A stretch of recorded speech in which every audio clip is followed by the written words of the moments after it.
How many discounts does USAA Auto Insurance offer? Too many to say here.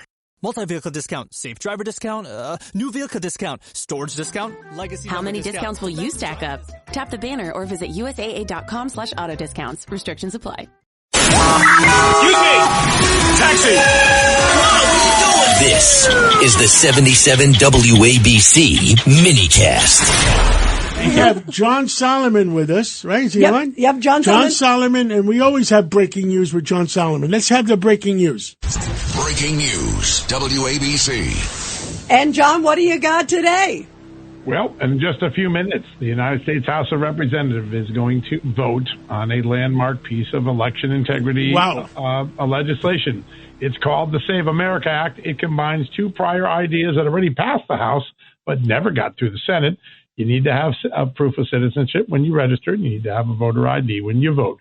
Two things that would restore an enormous amount of confidence in states where these systems are lax, and two ideas that we know from prior cases prevent cheating, such as people and illegal aliens and non-citizens getting on the voter roll. So it's expected to pass narrowly and then go to the Senate. And then the pressure game begins to get John Thune won first, to change the filibuster rules so that Democrats have to stand until they drop, which will eventually lead to a simple majority vote to pass this.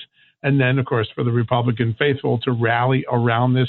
I'll make a prediction. I suspect Tulsi Gabbard and President Trump have some new bombshell revelations about election integrity that might inform the Senate in the next few weeks as they consider whether we need better protections.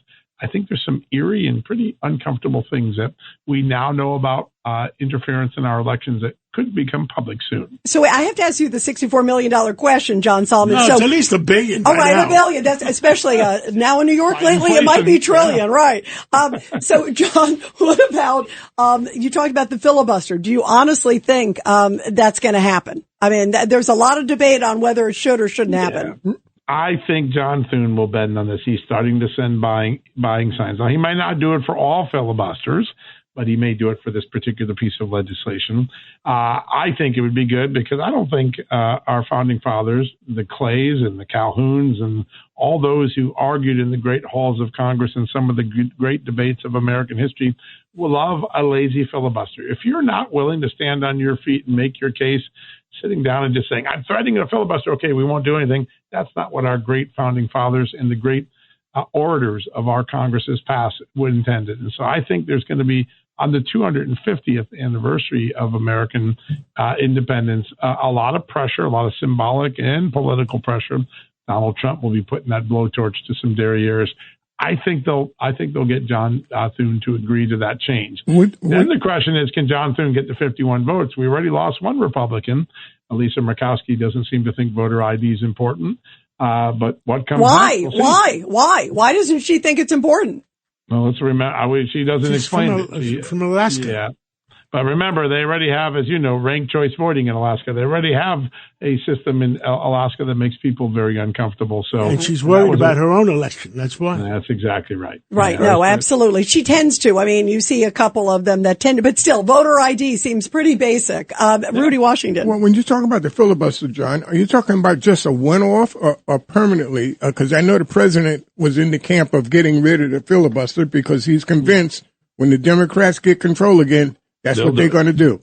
That's right. And I think he's kind of moved me that same way, but I would suggest this to Mr. Thune, that if we're going to do it, have several major points that we want to push through right now. Sure. And basically wire the legislation so that they can't undo it the very moment they get there. I mean, so take some time, put together an agenda. Yes.